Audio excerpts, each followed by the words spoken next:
Aktris Sandra Dewi bersikeras bahwa dia memiliki penghasilan sendiri tanpa adanya aliran dana korupsi atas kasus TPPU Timah yang menjerat sang suami Harvey Mois. Hal ini ditegaskan Sandra Dewi setelah bersaksi di sidang korupsi di Pengadilan Tipikor Jakarta pada Kamis 10 Oktober 2024. Ibu dua anak ini menyebut selama 10 tahun ia mengumpulkan tas-tas branded hasil endorsement.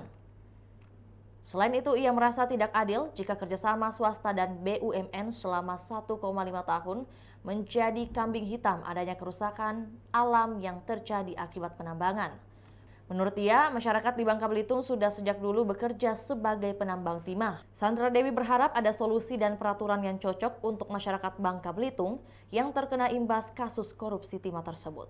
Hari ini datang untuk memberikan klarifikasi kalau saya ini punya pendapatan sendiri.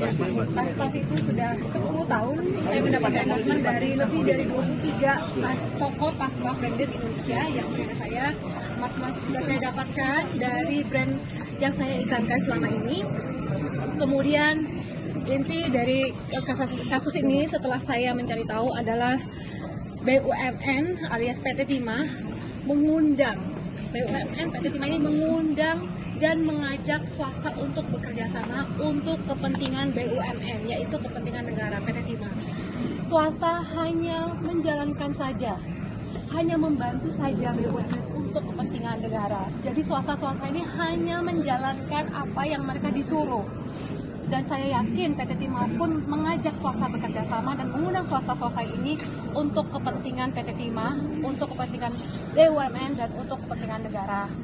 Dan saya hari ini mau berbicara karena saya berjanji kepada saudara-saudara saya, kepada keluarga saya, kepada teman-teman saya, guru-guru saya di Bangka Belitung, saya harus menyuarakan apa yang mereka post di sosial media, apa yang mereka suarakan di sosial media selama ini tidak terdengar sama sekali, karena masyarakat kami ini, nenek moyang kami ini adalah penambang timah. Masyarakat kami sudah memiliki budaya kerja selama ratusan tahun. Jadi sekarang banyak sekali masyarakat kami yang kehilangan mata pencahariannya. Dan keadaan Bangka Belitung pun menjadi mencekam, banyak pencurian, perampokan, dan juga begal di mana-mana. Tentang potensi kerugian alam yang digaung-gaungkan. Menurut saya, Putri Bangka Belitung, nenek moyang saya ini sudah menambang timah ratusan tahun yang lalu. Kolong-kolong timah ini sudah ada lama sekali. Dari saya waktu datang ke Jakarta sudah ada kolong-kolong bekas timah ini. Apakah adil disalahkan ada kerjasama yang hanya 1,5 tahun antara swasta dan juga PT Timah?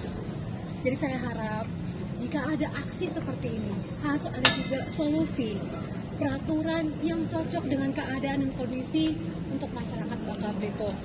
Jadi hari ini saya hanya menyampaikan apa yang saudara saya sampaikan di Bangka Belitung. Semoga ada peraturan yang sesuai dengan kondisi untuk masyarakat Bangka Belitung, karena ini bukan hanya masalah saya tapi masalah di Bangka Belitung, karena swasta-swasta ini adalah orang-orang yang sangat membantu perekonomian di Bangka Belitung, memberikan lapangan pekerjaan yang banyak, memberikan banyak hal-hal yang baik untuk masyarakat Bangka Belitung. Itu saja banget, gak bisa. Itulah tadi berita hot news kita pada hari ini. Saksikan berita hot news lainnya hanya di kanal YouTube dan Facebook Tribun Timur. Download Tribun X sekarang, menghadirkan lokal menjadi Indonesia.